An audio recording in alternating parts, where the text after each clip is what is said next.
मोहम्मद बिन सलमान तो बहुत गले मिलते देखे गए थे प्रधानमंत्री मोदी के साथ। उन्होंने बड़ी अच्छी अच्छी बातें भी कही थी। हमें लगा कि सऊदी अरब के साथ हमारे रिश्ते शायद सबसे बेहतर दौर में हैं।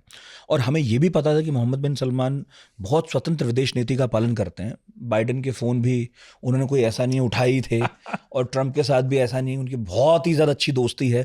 मतलब वो जो कर रहे हैं वो अपने पूर्ववर्तियों से थोड़ा अलग तो है, बिल्कुल मगर ये जो अलग है और ये जो स्वतंत्र विदेश नीति है ये जी। हम पर ही इस तरह उल्टी पड़ेगी, ये प्रेडिक्ट तो नहीं किया होगा, तो भले एक साल से बात चल रही हो पैक्ट इसमें की। 2-3 चीज़ें मैं कहना चाहूँगा। देखिए, सऊदी अरब के रिश्ते हमारे साथ अ, इस दशक में नहीं, पिछले दशक में भी बेहतर होते जा रहे थे। उसकी कई वजूहात हैं। सऊदी अरब को ऐसा लगा कि देखो, अमेरिका इतना इंटरेस्टेड नहीं है मिडल ईस्ट में, तो हमें डाइवर्सिफाई करना चाहिए अपना प्रोटेक्शन। तो उसमें हमें सिर्फ अमेरिका और पाकिस्तान से नहीं, बल्कि हिंदुस्तान और चीन सबसे अच्छे ताल्लुकात बनाने चाहिए, क्योंकि उनसे भी हमें मदद मिल सकती है। दूसरी बात यह है कि उनको अपना पैसा भी कहीं और लगाना था। उनका सारा पैसा अमेरिका और वेस्ट में लगा हुआ था, तो वो चाहते हैं कि कुछ और डेवलपिंग इकोनॉमीज में पैसा लगे जिससे रिटर्न मिले। तीसरी बात ये भी थी कि भाई 3 मिलियन यानी 30 लाख के करीब हिंदुस्तानी वहाँ पे नौकर हैं। तो सऊदी अरब, इस तरह से हम भी उन पे निर्भर हैं, क्योंकि वो रेमिटेंस भेजते हैं हमें, और वो भी हम पे निर्भर हैं। तो वो भी एक चीज़ थी।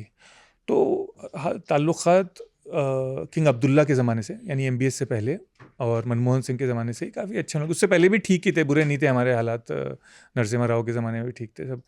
तो और अच्छे होते जा रहे थे। पर ये कि आप इस पे ना जाएं कि पप्पियाँ और झप्पियाँ हो रही हैं और अवार्ड दिए जा रहे हैं हमारे प्राइम मिनिस्टर को। जब बिजनेस पे बात आती है वो बिल्कुल अलग होती है। और हमने ये ट्रंप के मामले में भी देखा, आपको याद होगा खूब।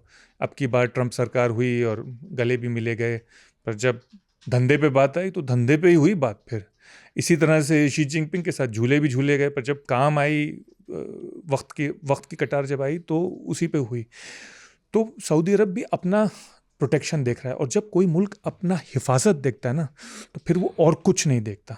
हमने ये बार बार दुनिया के इतिहास में देखा है, चाहे वो जर्मनी था, चाहे वो जापान था, चाहे वो अमेरिका था, चाहे वो रूस था, चाहे वो पाकिस्तान था। भुट्टो ने जैसे कहा, हम घास खाएंगे पर न्यूक्लियर वेपन बनाएंगे।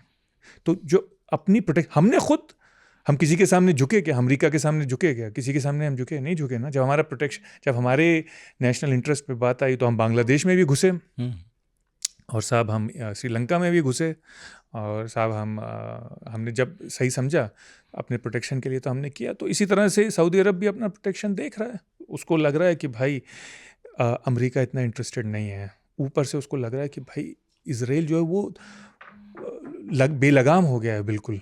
जब दिल चाह रहा है, जिसको दिल चाह रहा है, जहाँ दिल चाह रहा है मार रहा है। जब सीरिया में रोज़ घुस जाता है, जब दिल चाहे ईरान में मारता है, अब दोहा में मार रहा है। तो हालांकि नेगोशिएशन तो 1 साल से चल रही थी और कोई बात नहीं सुनता। सऊदी अरब ने 2012 में सारे इस्लामी मुल्कों ने एक प्रपोजल दिया था इजराइल को कि हम तुम्हें रिकग्नाइज़ करेंगे, तुम बस एक फ़लस्तीन को एक टेरिटरी दे दो और रिकग्नाइज़ कर लो, हम तुम्हें रिकग्नाइज़ करेंगे, फुल डिप्लोमेटिक रिलेशन तुमसे बनाएंगे। 12-13 साल हो गए, टस से मस नहीं हुआ इजराइल। उसके बाद फ्रांस और सऊदी अरब का भी, आपको याद होगा कुछ महीने पहले एक प्रपोजल आया फ्रांस और सऊदी अरब का इजराइल को कि देखो ये कर दो, हम ये कर देंगे। उन्होंने थूका भी नहीं उस पर इजराइल ने। तो अब उनको ये लग रहा है कि भाई जब इजराइल ऐसा बेलगाम हो गया है, अमेरिका इंटरेस्टेड है नहीं, तो हम कहीं से तो प्रोटेक्शन लेंगे।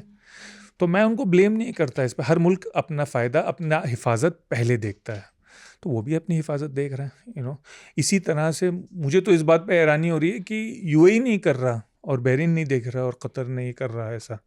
क्योंकि अगर मैं उनकी जगह होता, कोई एक छोटा मुल्क होता, आप ही सोचिए आप भी होते उनकी जगह, तो आप पहले अपना, और आपके पास इतना पैसा है, बिलियंस और बिलियंस डॉलर का, आपको उसका भी खतरा है। तो इस संभावना से कोई इनकार थोड़ी हो सकता है कि अगले कुछ दिनों में, अगले कुछ महीनों में हम उन्हें भी साइन करते देखें इसी सेम ट्रीटी में। मुमकिन है, मुमकिन है।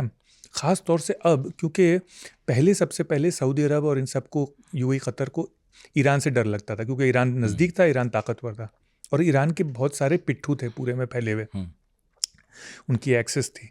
पर अब वो सब टूट गए हैं। ईरान के बिल्कुल टुकड़े इस तरह से हो गए हैं कि ईरान से कोई डर ही नहीं है। तो उससे उनको और ख़तरा लग रहा है कि भैया एक बैलेंस ऑफ पावर था मिडल ईस्ट में, वो बिल्कुल टूट चुका है।